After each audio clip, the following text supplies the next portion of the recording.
Hi friends, இன்றைக்கி நம்ம அரிசி பருப்பு சாதம் எப்படி பண்ணுறதுன்னு பார்க்கலாம் வாங்க. இதுக்கு ஒரு குக்கரில் ஒரு 3 டேபிள் ஸ்பூன் ஆயில் ஊற்றிக்கோங்க. ஊற்றிட்டு ஆயில் கொஞ்சம் காஞ்ச உடனே கடுகு, கொஞ்சமாக வெந்தயம், டேஸ்ட்டுக்கு கொஞ்சமாக வெந்தயம் போட்டுக்கோங்க. அப்புறம் கொஞ்சம் ஜீரகம் போட்டுட்டு கொஞ்சம் இந்த எண்ணெயிலே அது பொரியட்டும். பொரிஞ்ச உடனே நான் ஒரு 2 பல்லு பூண்டு போட்டுக்கிறேன். நான் இந்த சாப்பாடு நான் இப்போ எனக்கு மட்டும்தான் செய்ய போகிறேன். ஸோ அதனால் 2 பல்லு பூண்டு, ஒரு 2 காஞ்ச மிளகாய் போட்டுட்டு கொஞ்சம் எண்ணெயிலே கொஞ்சம் நல்லா வதக்குங்க. வதக்கின உடனே இப்போ ஒரே ஒரு வெங்காயம் நல்லா கொஞ்சம் ஃபைனாக வெட்டிட்டு ஒரு வெங்காயம் இப்போ நம்ம இந்த எண்ணெயில் போட்டு அந்த பச்சை வாடை போகிற வரைக்கும் கொஞ்சம் வதக்கிக்கோங்க. இந்த சாப்பாடு பார்த்திங்கன்னா எனக்கு ரொம்ப ஸ்பெஷல் சொல்ல. ஏன்னா நான் எப்போல்லாம் வீட்டில் தனியாக இருக்கணும் அப்போல்லாம் நான் இந்த சாப்பாடு தான் செய்வேன். இப்போ நம்ம வீட்டில் தனியாக இருக்கும் போது நம்ம ஒருத்தர் மட்டும்தான் இருக்கோம் அப்படின்போது நம்ம பெருசாக எதுவும் செஞ்சுக்க மாட்டோம். நான் எதுவும் செஞ்சுக்க மாட்டேன். அப்படி இருக்கும்போது நான் ஃபஸ்ட்டு யோசிப்பேன், ஃபஸ்ட் நம்ம செய்யணுமான்னு சொல்லிட்டு அப்படியே யோசிச்சுட்டே இருப்பேன். ஒரு 3 மணிக்கு மேலே நம்மளுக்கு பசி எடுக்க ஆரம்பிச்சிடும். ஒரு மதிய டைமில் நம்மளுக்கு ஒரு 3 மணி வரைக்கும் தாக்கு பிடிப்பேன். அதுக்கப்புறம் எனக்கு பசி எடுக்க ஆரம்பிச்சிடும். அதுக்கப்புறமா நான் தான் போயிட்டு இந்த சாப்பாடு செய்வேன். ஏன்னா இது அவ்வளோ சிம்பிள் டிஷ்ஷு, எதுவுமே வேண்டாம். வீட்டில் வெறும் ஒரு வெங்காயம், ஒரு தக்காளி இருந்தால் போதும் இந்த டிஷ் செஞ்சிடலாம். இப்போ நம்ம ஒரு தக்காளியை வெட்டி இதில் போட்டுக்கலாம். இப்போ நல்லா நம்ம அந்த பச்சை வாடெல்லாம் போடுற அளவுக்கு நல்லா விதைக்கலாம். என்ன மாதிரி எத்தனை பேர்லாம் வீட்டில் சோம்பேறித்தனப்பட்டுட்டு இந்த மாதிரி சிம்பிள் டிஷ்லாம் செஞ்சு சாப்பிடுவீங்கன்னு கமெண்ட் பண்ணுங்கள். நான் இந்த டிஷ்ஷு இப்போ தான் கற்றுக்கிட்டேன். ஆக்சுவலி மேரேஜுக்கு அப்புறம் தான் நான் இந்த டிஷ் கற்றுக்கிட்டேன். ஏன்னா மேரேஜுக்கு முன்னாடி நம்ம அம்மாங்க நமக்கு செஞ்சு கொடுத்துருவாங்க, எப்படியாவது நம்மளுக்கு சாப்பாடு கிடச்சிடும். மேரேஜுக்கு அப்புறம் நம்ம வீட்டில் இருக்கும் போது இப்போ கொஞ்சோண்டு 1/4 ஸ்பூன் நான் மஞ்சத்தூள் போட்டு இருக்கிறேங்க.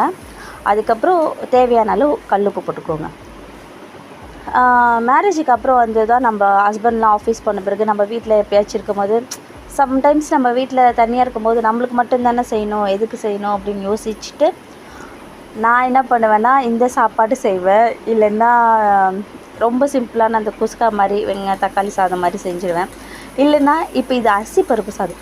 இதை விட சிம்பிள் டிஷ் பார்த்திங்கன்னா எங்கள் ஊர் சைட்லலாம் எங்கள் அம்மா செய்வாங்க. வெறும் அரிசி பருப்பு இல்லாமல் இதே ப்ரொசீஜர் தான், வெறும் அரிசி போட்டு புளி ஊற்றிடுவாங்க. அது பொங்கன சாதம் சொல்லுவோம், எங்கள் வீட்டில் சொல்லுவாங்க. அதுவும் செம்ம டேஸ்ட்டாக இருக்கும்.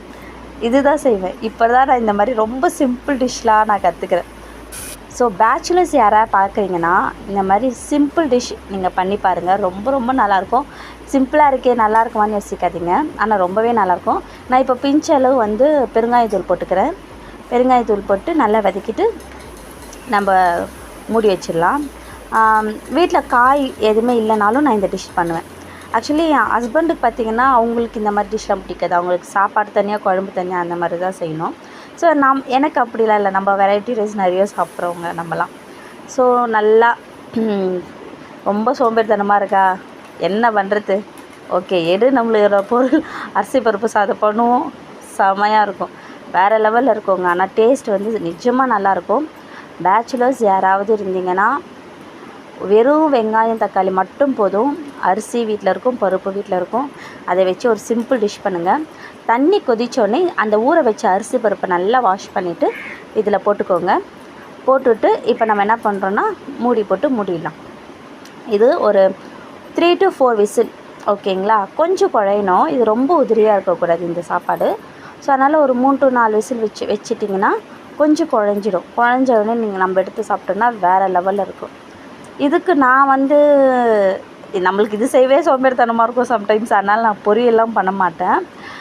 இதுக்கு பொரியலும் தேவை கிடையாது. இது அப்படியே சாப்பிட்டாலும் நல்லாயிருக்கும். அப்படி இல்லைன்னா அப்பளம் பொரித்து சாப்பிட்லாம். நான் என்ன பண்ணுவேன்னா இந்த சாப்பாட்டுக்கு எனக்கு ரொம்ப பிடிச்சதுன்னு பார்த்திங்கன்னா அது பேர் என்ன, மாங்காய் ஊறுகாய் இல்லை எலுமிச்சை ஊறுகாய் இல்லை பூண்டு ஊறுகாய். வேறு லெவலில் இருக்குங்க. நீங்கள் வேணால் ஒரு வாட்டி ட்ரை பண்ணி பாருங்களேன், செம்மையாக இருக்கும். அவ்வளோ டேஸ்ட்டாக இருக்கும் இந்த அரிசி பருப்பு சாதத்துக்கும் அந்த ஊறுகாய்க்கும். நிஜமாக ஒரு ஹெவனாக இருக்கும். நம்ம யோசிச்சு போல, ஐயோ நம்ம சாப்பாடு செய்யணுமாடா அப்படின்னு இருக்கும்போது நம்ம இதை செஞ்சு இதை சாப்பிடும்போது பிரியாணியே தோற்றுரும். அந்த லெவலில் இருக்கும் இந்த அரிசி பருப்பு சாதம். பாருங்கள் எவ்வளோ அழகாக குழைய அழகாக இருக்குது பாருங்கள். ஓகே, இப்போ நான் இதை தட்டில் போட்டு காட்டுறேன் பாருங்கள் எப்படி இருக்குன்னு. வேறு லெவலில் பார்த்திங்களா, செம்மையாக இருக்கும் அந்த சாப்பாடு, நல்லா குழைய. நான் என்ன பண்ணுவேன் தெரியுங்களா, அதில் இருக்க காஞ்சி மிளகா இருக்கு இல்லையா, அந்த காஞ்சி மிளகாவை கூட எடுத்து சாப்பிட்டு அதில் தொட்டு சாப்பிடுவேன். வேறு லெவலில் இருக்கும், செம்மையாக வந்துருச்சு பாருங்கள். ஓகே, அரிசி பருப்பு சாதம் ரெடி.